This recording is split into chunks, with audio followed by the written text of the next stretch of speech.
اعوذ باللہ من الشیطان الرجیم بسم اللہ الرحمن الرحیم الحمدللہ رب العالمین۔ ناظرین، ہماری گفتگو اربعین کی مناسبت سے جو نجف اور کربلا کے درمیان مشی انجام پائی جاتی ہے اس کے بارے میں گفتگو ہو رہی ہے، اور اس کے اندر کون سی صلاحیتیں موجود ہیں اور اس کی معرفت کیسے حاصل کی جائے، کہ کیا مقام ہے اس کا انسانی زندگی کے اندر اور معاشروں کی تشکیل کے اندر اور اس کی اصلاح کے اندر، ان کے بارے میں مطالب آپ کی خدمت میں بیان کیے جا رہے تھے۔ پچھلے درس میں آپ کی خدمت میں یہ بیان کیا تھا کہ تاریخ کی جب بھی تحلیل بیان کی گئی، تفسیر اس کی بیان کی گئی، انسان نے کیا مراحل طے کیے مختلف تہذیب اور تمدن کو تشکیل دینے کے لیے، تو بیان کیا ایک نقطہ نگاہ جو ہے وہ مادی پسندانہ ہے کہ جس کے اندر فقط مادی عوامل کی طرف جو ہے وہ توجہ کی جاتی ہے، اس کے اندر الہی جو عناصر و عوامل موجود ہیں اس سے چشم پوشی کر لی جاتی ہے، یعنی سیکولر تجزیہ کیا جاتا ہے، اس کے اندر دین کی دخالت نہیں دی جاتی ہے، نہ انبیاء کا تذکرہ کیا جاتا ہے، نہ انبیاء نے جو کوششیں کی ہیں ان کا تذکرہ کیا جاتا ہے،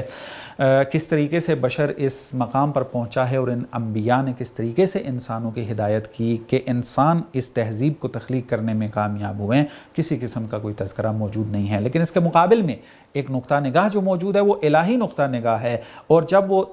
تفسیر کرتا ہے تاریخ کی تو اس کے اندر ان مادی پہلوؤں کے ساتھ ساتھ معنوی اور الہی پہلوؤں کو بھی مد نظر رکھا جاتا ہے، اور اس کے اندر انسان کی ترقی کے اندر انسان نے جو معاشروں کے اندر تہذیب اور تمدن کو خلق کیا ہے، اس کی ایجاد کے اندر، تشکیل کے اندر انبیاء نے کیا کردار ادا کیا ہے، یہ الہی نقطہ نگاہ کے اندر موجود ہے۔ اور الہی نقطہ نگاہ کے اندر انبیاء کی بعثت جو ہے وہ اہم ترین موڑ ہے بشر کی زندگی کے اندر اور اس تہذیب و تمدن کی تخلیق کے اندر۔ تو یہ بات آپ کی خدمت میں بیان کی تھی۔ یہاں پر پھر ضمناً یہ بات آئی کہ جب ہم یہ تجزیہ کرتے ہوئے آتے ہیں اس الہی نگاہ کے ذریعے، تو سب سے بڑا عنصر ہمیں جو نظر آتا ہے وہ بعثت انبیاء کا ہے۔ پھر انبیاء نے کوششیں کی ہیں کہ توحیدی تہذیب کو تشکیل دیں اور ایسا معاشرہ تشکیل دیں جس کے اندر توحید حاکم ہو، جس کے اندر جو ہے وہ الہی قوانین حاکم ہوں، توحیدی تہذیب جو ہے وہ تشکیل دی جائے۔ یہ سلسلہ جو ہے وہ چلتا رہا، جناب آدم سے شروع ہوا اور جناب عیسیٰ تک یہ سلسلہ چلا، اور یہ سب کا سب اس چیز کا مقدمہ بنا کہ جناب ختمی مرتبت صلی اللہ علیہ وآلہ وسلم اس دنیا کے اندر آئیں اور انبیاء کی ان تمام کوششوں کو ثمر تک پہنچائیں، اور ایک ایسے دین کو لے کر آئے کہ جو قیامت تک کے لیے ہے، بشریت کی ہدایت کے لیے ہے، اور جتنی بھی انسان نے ترقی کرنی ہے اور ہدایت حاصل کرنی ہے وہ اسی دین کے ذریعے کرنی ہے کہ جو ختمی مرتبت اپنے ساتھ لے کر آئے ہیں۔ اور یہ جب تسلسل چلتا ہے آگے تو ہمیں وہاں پر ایک اہم موڑ نظر آتا ہے تاریخ کے اندر جس کو غدیر کہتے ہیں، کہ جہاں پر امام علی علیہ السلام کی ولایت کا اعلان کیا گیا، اور پیغمبر اپنے جانے کے بعد امت مسلمہ کو سپرد کر کے گئے مولا علی کے۔ امت مسلمہ نے امیر علیہ السلام کی ہدایات کے سائے کے اندر اس توحیدی تہذیب کو آگے لے کر بڑھنا ہے تاکہ دوسرے انسانوں تک اور دوسری نسلوں تک بھی پہنچایا جا سکے۔ اور جیسے ہی ہم آگے چلتے ہیں تاریخ کے اندر تو ہمیں ایک سب سے اہم موڑ جو نظر آتا ہے تاریخ کے اندر وہ عاشورہ کا ہے۔ عاشورہ ایک اتنا اہم موڑ ہے تاریخ کا کہ ہم جس طریقے سے مادی نگاہ رکھنے والے لوگ جو ہیں وہ تاریخ کو تقسیم کرتے ہیں رینیسانس کے اندر، رینیسانس سے پہلے کی تاریخ اور رینیسانس کے بعد کی تاریخ، لیکن ہم دیکھتے ہیں کہ الہی نقطہ نگاہ کے اندر عاشورہ وہ ایک اہم موڑ ہے کہ ہم کہہ سکتے ہیں کہ تاریخ کو ہم تقسیم کر سکتے ہیں عاشورہ سے پہلے کی تاریخ اور عاشورہ کے بعد کی تاریخ۔ اتنا اہم موڑ ہے۔ اور عاشورہ کے بعد جو ہمیں ایک اور چیز جو نظر آتی ہے وہ ہے اربعین۔ عاشورہ کے اندر جو صلاحیت موجود ہے کہ عاشورہ چونکہ حق و باطل کی جنگ تھی اور تمام کا تمام باطل حق کے مقابلے میں آ چکا تھا، اور عاشورہ جو ہے وہ کیا ہے، حق کی فتح ہے اور باطل کی شکست ہے، تو یہ حق و باطل کا جو ایک معرکہ کربلا کے اندر جو ہے وہ انجام پایا اور اس کے اندر حق کی فتح ہوئی اور باطل جو ہے وہ نابود ہو گیا، تو یہ ایک صلاحیت ہے عاشورہ کے اندر، اور عزاداری کے ذریعے عاشورہ کی یہ صلاحیت جو ہے وہ معاشروں تک منتقل ہوتی چلی آئی اور آج تک ہم تک پہنچی ہے۔ اب یہ جو صلاحیت ہے یہ ہمیں اب بالفعل ہوتی نظر آ رہی ہے، تحقق پیدا کرتی نظر آ رہی ہے اربعین کے مناسبت سے نجف اور کربلا کے درمیان ہونے والے اس پیادہ روی کے اندر۔ عاشورہ جو درس دیتی ہے ہمیں، عاشورہ جو پیغام رکھتی ہے اپنے اندر، عاشورہ جو انسانیت کو توجہ دلانا چاہتی ہے، وہ توجہ جو ہے اربعین کے اندر ہمیں بڑی واضح طور پر نظر آ رہی ہے۔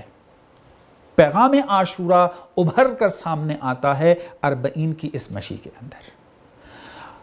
حق و باطل کی جو داستان ہے اربعین کے اندر یہ مشی بہترین انداز میں لوگوں کے سامنے جو ہے وہ بیان کی جا رہی ہے۔ لوگ متوجہ ہو رہے ہیں کہ عاشورہ کیا تھا، امام حسین علیہ السلام کس قسم کی شخصیت تھے اور یہ کس قسم کا پیغام رکھتے تھے تمام بشریت کے لیے۔ تو اس اعتبار سے اگر ہم دیکھیں تو اربعین ایک ایسی تہذیب کو تشکیل دے رہی ہے، اربعین کی یہ مشی ایک ایسی تہذیب کو تشکیل دے رہی ہے کہ جس کو ہم کہہ سکتے ہیں کہ یہ بہت زیادہ ایکٹیو ہے، زندہ ہے، اور دوسری جو چیز اس کے اندر پائی جاتی ہے کہ یہ ایک ایسی تہذیب ہے جو مہاجم ہے، ایفینسو ہے۔ کیا مطلب؟ یہ جو دو جملے میں نے ادا کیے ہیں کہ اربعین ایک ایسی تہذیب کی تشکیل دے رہی ہے کہ جس کے اندر دو اہم چیزیں پائی جاتی ہیں، ایک یہ کہ یہ زندہ ہے، بہت زیادہ ایکٹیو ہے، اور دوسرا یہ کہ یہ ایفینسو ہے،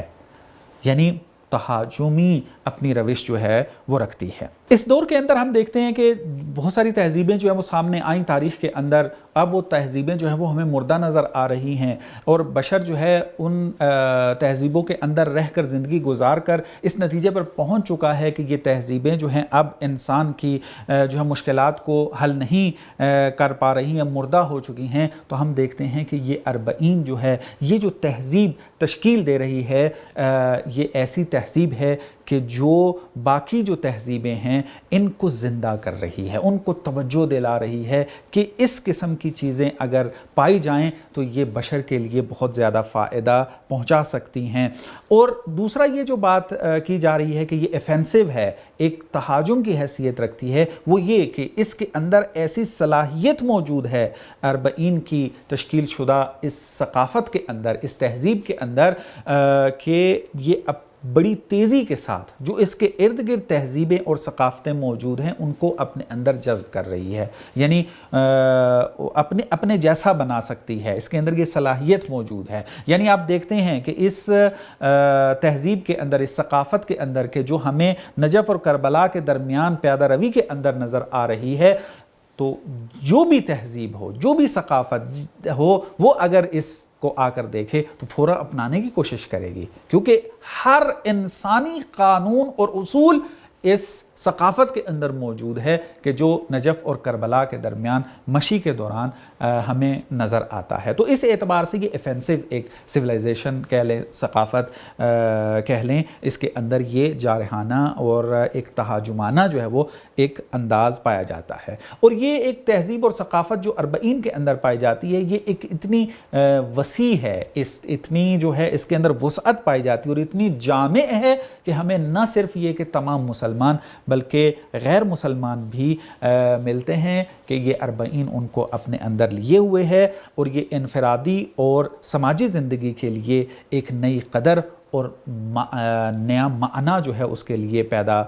کر رہی ہے، اور اس ثقافت کی کثرت اور تنوع کو بھی قبول کرتی ہے کہ جو اس کے اعلیٰ اقدار سے ہم آہنگ ہو۔ یعنی اربعین کی ثقافت باقی ثقافتوں کے اندر جو ہمیں کثرت اور تنوع موجود ہے ان کو بھی اپنے اندر لے لیتی ہے، لیکن وہ ثقافتیں کہ جو اربعین کی اس اقدار کے ساتھ سازگار نظر آئیں تو ان کو اپنی طرف متوجہ کر لیتی ہے، اور وہ ثقافتیں پھر اربعین کی ثقافت کے اندر ضم ہو جاتی ہیں اور ہو جائیں گی اگر ہم 40 کے اوپر اس طریقے سے نگاہ رکھیں، اس طریقے سے اس کی معرفت حاصل کریں، تو ہم کہہ سکتے ہیں کہ 40 کی ثقافت غالب آ جائے گی، اور یہی ثقافت اسلامی ثقافت ہے، یہی ثقافت جو ہے وہ